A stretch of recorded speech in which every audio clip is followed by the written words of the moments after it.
I'd like to tell you about the strangest secret in the world. Not long ago, Albert Schweitzer, the great doctor and Nobel Prize winner, was being interviewed in London, and a reporter asked him, "Doctor, what's wrong with men today?" The great doctor was silent a moment, and then he said, "Men simply don't think." And it's about this that I want to talk with you.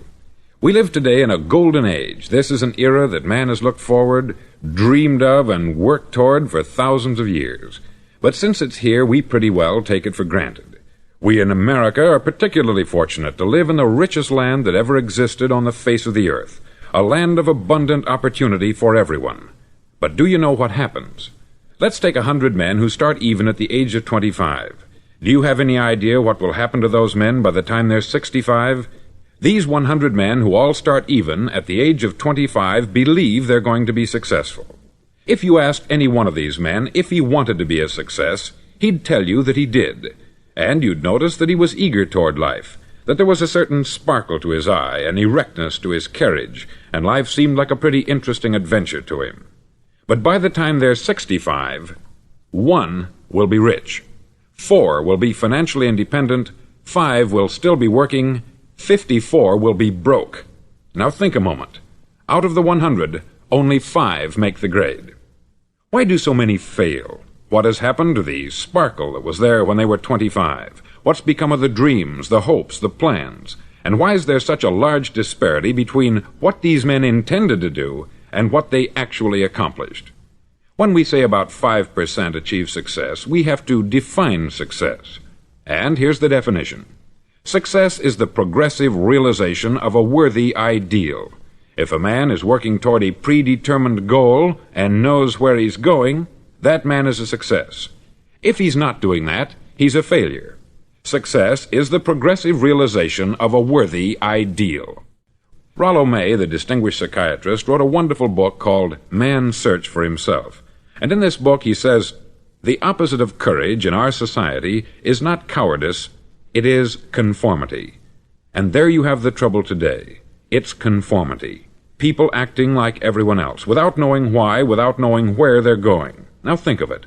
In America right now, there are over 14 million people 65 years of age and over, and about 13 million of these 14 million are broke. They're dependent on someone else for life's necessities.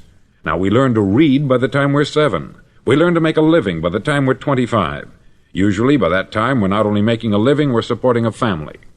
And yet, by the time we're 65, we haven't learned how to become financially independent in the richest land that has ever been known. Why? We conform. And the trouble is that we're acting like the wrong percentage group, the 95% who don't succeed. Now, why do these people conform? Well, they don't know, really. These people believe that their lives are shaped by circumstances, by things that happen to them, by exterior forces.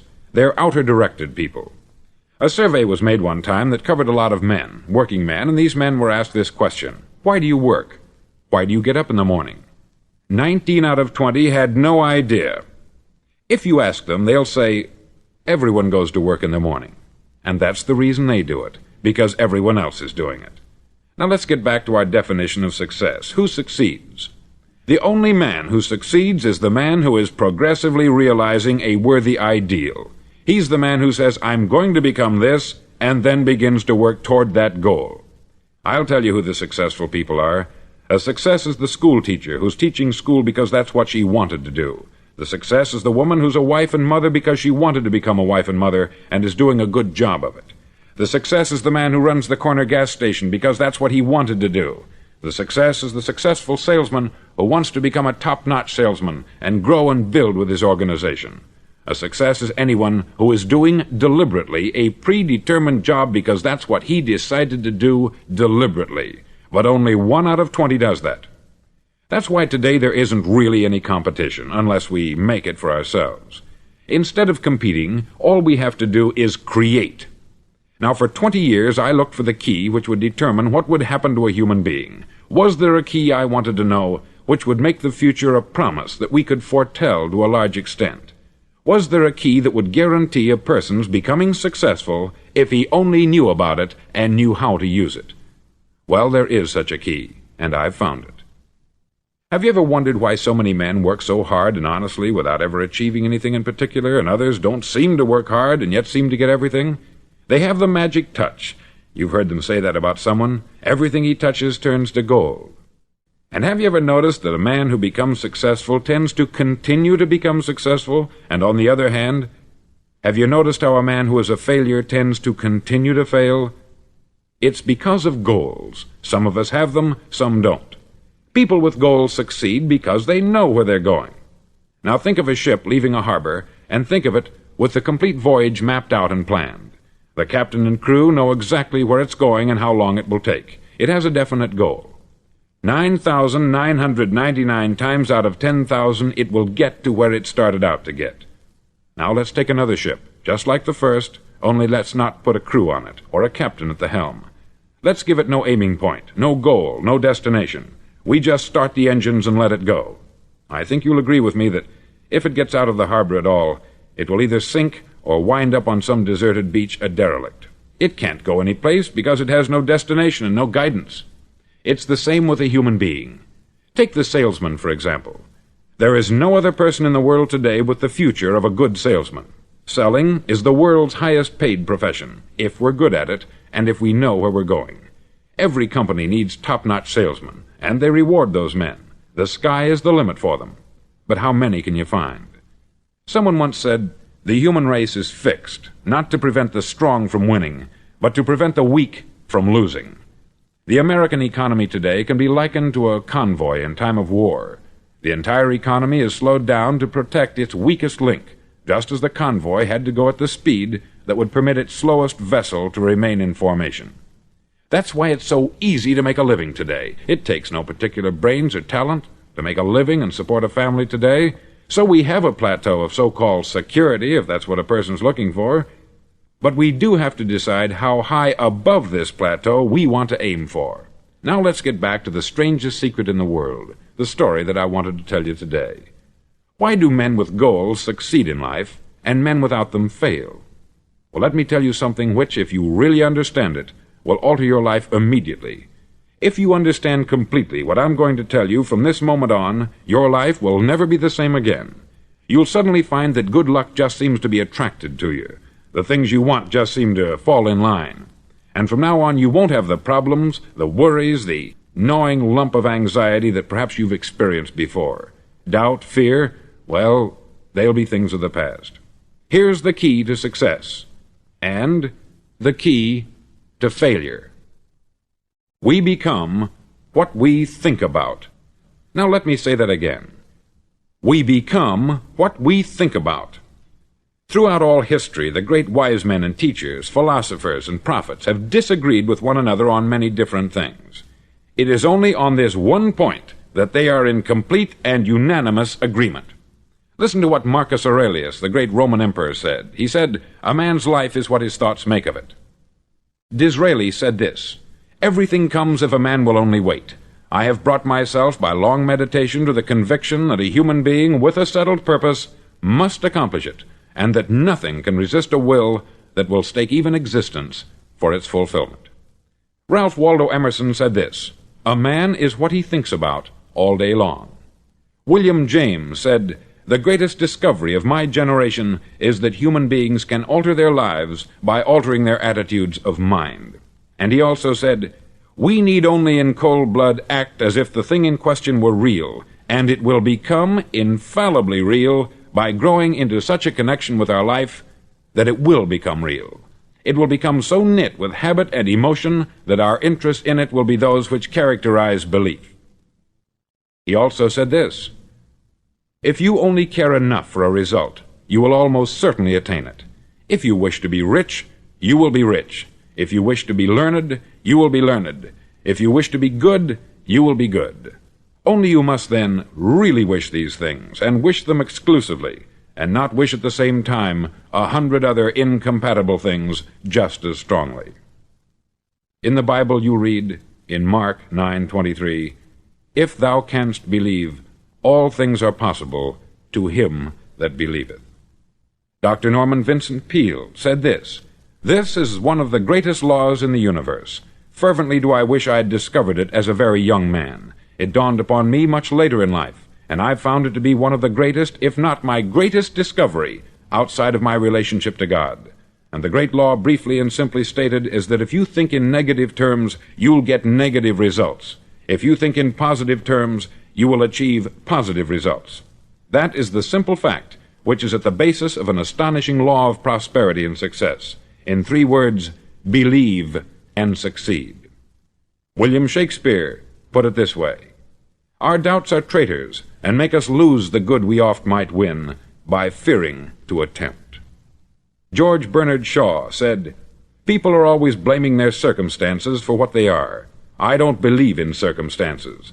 The people who get on in this world are the people who get up and look for the circumstances they want, and if they can't find them, make them."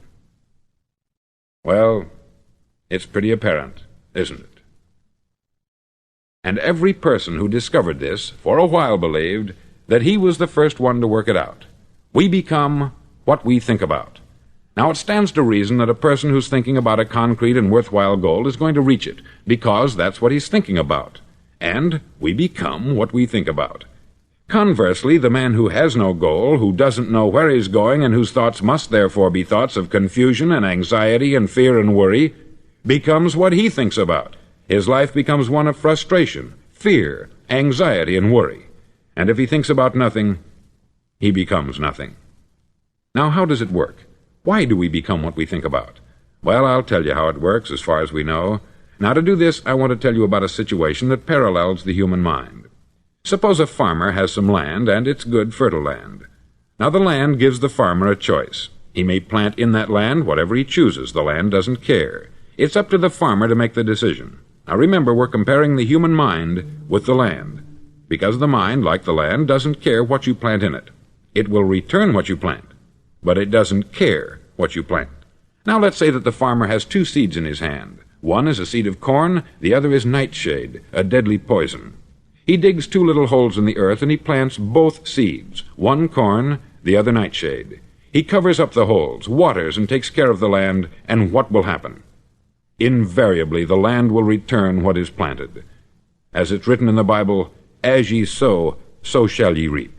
Remember, the land doesn't care. It will return poison in just as wonderful abundance as it will corn. So up come the 2 plants, one corn, one poison. Now, the human mind is far more fertile, far more incredible and mysterious than the land, but it works the same way. It doesn't care what we plant. Success, failure. A concrete, worthwhile goal, or confusion, misunderstanding, fear, anxiety, and so on. But what we plant, it will return to us. You see, the human mind is the last great unexplored continent on the earth. It contains riches beyond our wildest dreams. It will return anything we want to plant. Now, you might say, well, if that's true, why don't people use their minds more? Well, I think they've figured out an answer to that, too. Our mind comes as standard equipment at birth. It's free. And things that are given to us for nothing, we place little value on. Things that we pay money for, we value. The paradox is that exactly the reverse is true. Everything that's really worthwhile in life came to us free. Our mind, our soul, our body, our hopes, our dreams, our ambitions, our intelligence, our love of family and children and friends. All these priceless possessions are free, but the things that cost us money are actually very cheap and can be replaced at any time. A good man can be completely wiped out and make another fortune. He can do that several times. Even if our home burns down, we can rebuild it, but the things we got for nothing, we can never replace. The human mind isn't used merely because we take it for granted. Familiarity breeds contempt. It can do any kind of job we assign to it, but generally speaking, we use it for little jobs instead of big important ones. Universities have proved that most of us are operating on about 10% of our abilities. Decide now, what is it you want? Plant your goal in your mind. It's the most important decision you'll ever make in your entire life. Do you want to be an outstanding salesman, a better worker at your particular job? Do you want to go places in your company, in your community? All you've got to do is plant that seed in your mind. Care for it. Work steadily toward your goal, and it will become a reality. It not only will, there's no way that it cannot. You see, that is a law, like the laws of Sir Isaac Newton, the laws of gravity. If you get on top of a building and jump off, you'll always go down. You'll never go up. And it's the same with all the other laws of nature. They always work. They're inflexible. Think about your goal in a relaxed, positive way. Picture yourself in your mind's eye as having already achieved this goal. See yourself doing the things you will be doing when you've reached your goal. Ours has been called the phenobarbital age, the age of ulcers and nervous breakdowns. At a time when medical research has raised us to a new plateau of good health and longevity, far too many of us worry ourselves into an early grave trying to cope with things in our own little personal ways, without learning a few great laws that will take care of everything for us. These things we bring on ourselves through our habitual way of thinking. Every one of us is the sum total of his own thoughts. He is where he is because that is exactly where he really wants to be, whether he'll admit that or not. Each of us must live off the fruit of his thoughts in the future, because what you think today and tomorrow, next month and next year, will mold your life and determine your future. You're guided by your mind. I remember one time I was driving through Arizona and I saw one of those giant earth-moving machines roaring along the road at about 35 miles an hour with what looked like 20 tons of dirt in it, a tremendous, incredible machine, and there was a little man perched way up on top with the wheel in his hands guiding it. And as I drove along, I was struck by the similarity of that machine to the human mind. Just suppose you're sitting at the controls of such a vast source of energy. Are you going to sit back and fold your arms and let it run itself into a ditch? Or are you going to keep both hands firmly on the wheel and control and direct this power to a specific, worthwhile purpose? It's up to you. You're in the driver's seat. You see, the very law that gives us success is a two-edged sword. We must control our thinking. The same rule that can lead a man to a life of success, wealth, happiness, and all the things he's ever dreamed of for himself and his family, that very same law can lead him into the gutter. It's all in how he uses it, for good or for bad. This is the strangest secret in the world. Now, why do I say it's strange, and why do I call it a secret? Actually, it isn't a secret at all. It was first promulgated by some of the earliest wise men, and it appears again and again throughout the Bible. But very few people have learned it, understand it. That's why it's strange, and why, for some equally strange reason, it virtually remains a secret. I believe that you could go out and walk down the main street of your town and ask one man after another what the secret of success is, and you probably wouldn't run into one man in a month who could tell you. Now, this information is enormously valuable to us, if we really understand it and apply it. It's valuable to us not only for our own lives, but the lives of those around us, our family, employees, associates, and friends. Life should be an exciting adventure. It should never be a bore. A man should live fully, be alive. He should be glad to get out of bed in the morning. He should be doing a job he likes to do because he does it well. One time I heard Grove Patterson make a speech, the editor-in-chief of the Toledo Daily Blade, and as he concluded his speech, he said something that I've never forgotten. He said something like this: "My years in the newspaper business have convinced me of several things, among them that people are basically good, and that we came from someplace, and we're going someplace. So we should make our time here an exciting adventure. The architect of the universe didn't build a stairway leading nowhere." And the greatest teacher of all, the carpenter from the plains of Galilee, gave us the secret time and time again. "As ye believe, so shall it be done unto you." I've explained the strangest secret in the world and how it works. Now I want to explain how you can prove to yourself the enormous returns possible in your own life by putting this secret to a practical test. I want you to make a test that will last 30 days. Now, it isn't going to be easy. If you'll give it a good try, it will completely change your life for the better. Back in the 17th century, Sir Isaac Newton, the English mathematician and natural philosopher, gave us some natural laws of physics which apply as much to human beings as they do to the movement of bodies in the universe. Now, one of these laws is that for every action, there is an equal and opposite reaction. Simply stated, as it applies to you and me, it means we can achieve nothing without paying the price. The results of your 30-day experiment will be in direct proportion to the effort you put forth. To be a doctor, you must pay the price of long years of difficult study. To be successful in selling, and remember that each of us succeeds to the extent of his ability to sell, selling our families on our ideas, selling education in schools, selling our children on the advantages of living the good and honest life, selling our associates and employees on the importance of being exceptional people, to, of course, the profession of selling itself. But to be successful in selling our way to the good life, we must be willing to pay the price. Now, what is that price? Well, it's many things.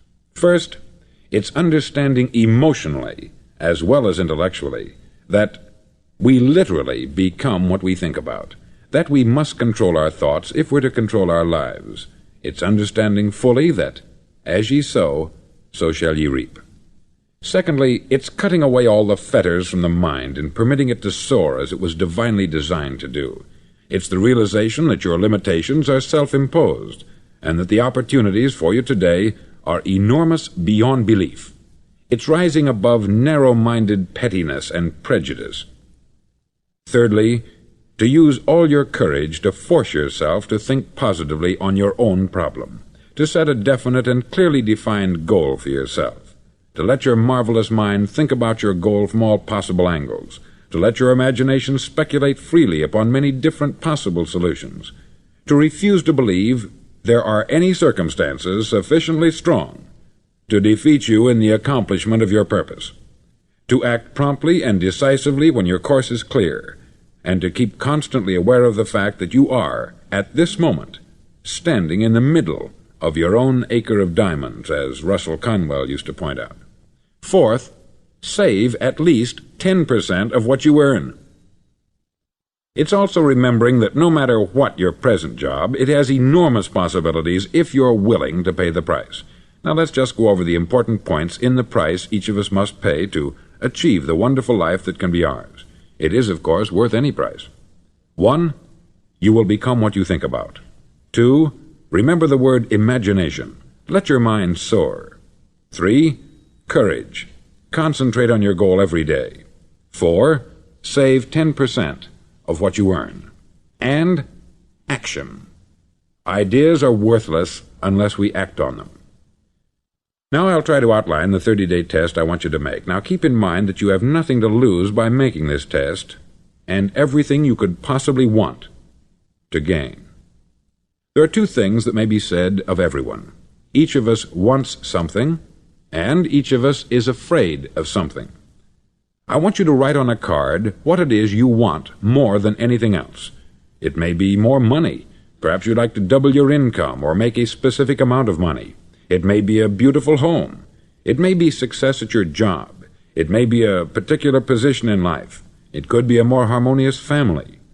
Each of us wants something. Write down on your card specifically what it is that you want. Make sure it's a single goal and clearly defined. You needn't show it to anyone, but carry it with you so that you can look at it several times a day.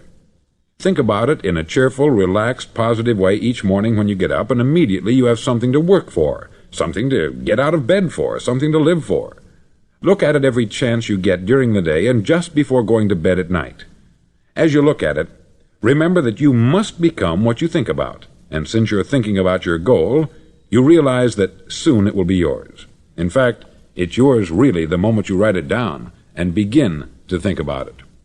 Look at the abundance all around you as you go about your daily business. You have as much right to this abundance as any other living creature. It's yours for the asking. Now we come to the difficult part. Difficult because it means the formation of what is probably a brand new habit, and new habits are not easily formed. Once formed, however, it'll follow you for the rest of your life. Stop thinking about what it is you fear. Each time a fearful or negative thought comes into your consciousness, replace it with a mental picture of your positive and worthwhile goal. There will come times when you will feel like giving up. It's easier for a human being to think negatively than positively. That's why only 5% is successful. You must begin now to place yourself in that group. For 30 days you must take control of your mind. It will think only about what you permit it to think. Each day for this 30-day test, do more than you have to do. In addition to maintaining a cheerful, positive outlook, give of yourself more than you've ever done before. Do this knowing that your returns in life must be in direct proportion to what you give. The moment you decide on a goal to work toward, you're immediately a successful person. You're then in that rare and successful category of people who know where they're going. Out of every 100 people, you belong to the top 5. Don't concern yourself too much with how you're going to achieve your goal. Leave that completely to a power greater than yourself. All you have to do is know where you're going. The answers will come to you of their own accord. Remember these words from the Sermon on the Mount, and remember them well. Keep them constantly before you this month of your test. Ask, and it shall be given you. Seek, and ye shall find. Knock, and it shall be opened unto you. For every one that asketh receiveth, and he that seeketh findeth, and to him that knocketh it shall be opened. It's as marvelous and as simple as that. In fact, it's so simple that in our seemingly complicated world it's difficult for an adult to understand that all he needs is a purpose and faith. For 30 days, do your best. If you're a salesman, go at it as you've never done before, not in hectic fashion, but with the calm, cheerful assurance that time well spent will give you the abundance in return you deserve and want. No matter what your job, do it as you've never done it before for 30 days. And if you've kept your goal before you every day, you'll wonder and marvel at this new life you've found. Dorothea Brand, outstanding editor and writer, discovered it for herself and tells about it in her fine book, Wake Up and Live. Her entire philosophy is reduced to the words, act as though it were impossible to fail. She made her own test with sincerity and faith, and her entire life was changed to one of overwhelming success. Now you make your test for 30 full days. Don't start your test until you've made up your mind to stick with it. You see, by being persistent, you're demonstrating faith. Persistence is simply another word for faith. If you didn't have faith, you would never persist. If you should fail during your first 30 days, by that I mean suddenly find yourself overwhelmed by negative thoughts, you've got to start over again from that point and go 30 more days. Gradually your new habit will form until you find yourself one of that wonderful minority to whom virtually nothing is impossible. Don't forget the card. It's vitally important as you begin this new way of living. On one side of the card, write your goal, whatever it may be. On the other side, write the words we've quoted from the Sermon on the Mount. Ask, and it shall be given you. Seek, and ye shall find. Knock, and it shall be opened unto you. Nothing great was ever accomplished without inspiration. See that during these crucial first 30 days, your own inspiration is kept at a peak. Above all, don't worry. Worry brings fear, and fear is crippling. The only thing that can cause you to worry during your test is trying to do it all yourself. Know that all you have to do is hold your goal before you. Everything else will take care of itself. Remember also to keep calm and cheerful. Don't let petty things annoy you and get you off course. Now, since making this test is difficult, some may say, well, why should I bother? Well, look at the alternative. No one wants to be a failure. No one really wants to be a mediocre individual. No one wants a life constantly filled with worry, fear, and frustration. Therefore, remember that you must reap that which you sow. If you sow negative thoughts, your life will be filled with negative things. If you sow positive thoughts, your life will be cheerful, successful, and positive. Now, gradually, you will have a tendency to forget what you've heard on this record. Play it often. Keep reminding yourself of what you must do to form this new habit.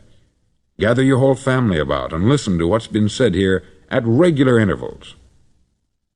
You know, most men will tell you that they want to make money without understanding the law. The only people who make money work in the mint. The rest of us must earn money. This is what causes those who keep looking for something for nothing or a free ride to fail in life. The only way to earn money is by providing people with services or products which are needed and useful. We exchange our product or service for the other man's money. Therefore, the law is that our financial return will be in direct proportion to our service. Success is not the result of making money. Making money is the result of success, and success is in direct proportion to our service. Most people have this law backwards. They believe that you're successful if you earn a lot of money. The truth is that you can only earn money after you're successful. It's like the story of the man who sat in front of the stove and said to it, "Give me heat, and then I'll add the wood." How many men and women do you know, or do you suppose there are today, who take the same attitude toward life? There are millions. We've got to put the fuel in before we can expect heat. Likewise, we've got to be of service first before we can expect money. Don't concern yourself with the money. Be of service. Build, work, dream, create. Do this, and you'll find there's no limit to the prosperity and abundance that will come to you. Prosperity is founded upon a law of mutual exchange. Any person who contributes to prosperity must prosper in turn himself. Sometimes the return will not come from those you serve, but it must come to you from someplace, for that is the law. For every action, there is an equal and opposite reaction. As you go daily through your 30-day test period, remember that your success will always be measured by the quality and quantity of service you render, and money is a yardstick for measuring this service. No man can get rich himself unless he enriches others. There are no exceptions to a law. You can drive down any street in America and from your car estimate the service that's being rendered by the people living on that street. Had you ever thought of this yardstick before? It's interesting. Some, like ministers and priests and other devoted people, measure their returns in the realm of the spiritual, but again, their returns are equal to their service. Once this law is fully understood, any thinking person can tell his own fortune. If he wants more, he must be of more service to those from whom he receives his return. If he wants less, he has only to reduce this service. This is the price you must pay for what you want. If you believe you can enrich yourself by deluding others, you can only end by deluding yourself. It may take some time, but just as surely as you breathe, you'll get back what you put out. Don't ever make the mistake of thinking you can avert this. It's impossible. The prisons and the streets where the lonely walk are filled with people who tried to make new laws just for themselves. We may avoid the laws of man, but there are greater laws that cannot be broken. An outstanding medical doctor recently pointed out 6 steps that will help you realize success. 1. Set yourself a definite goal. 2. Quit running yourself down. 3. Stop thinking of all the reasons why you cannot be successful, and instead think of all the reasons why you can. 4. Trace your attitudes back through your childhood and try to discover where you first got the idea you couldn't be a success, if that's the way you've been thinking. 5. Change the image you have of yourself by writing out a description of the person you would like to be. And 6. Act the part of the successful person you have decided to become. The doctor who wrote those words is a noted West Coast psychiatrist, David Harold Fink, M.D. Do what all experts since the dawn of recorded history have told you you must do. Pay the price by becoming the person you want to become. It's not nearly as difficult as living unsuccessfully. Make your 30-day test. Then repeat it. Then repeat it again. Each time it will become more a part of you until you'll wonder how you could ever have lived any other way. Live this new way, and the floodgates of abundance will open and pour over you more riches than you may have dreamed existed. Money? Yes, lots of it. But what's more important you'll have peace. You'll be in that wonderful minority who lead calm, cheerful, successful lives. Start today. You have nothing to lose, but you have a life to win.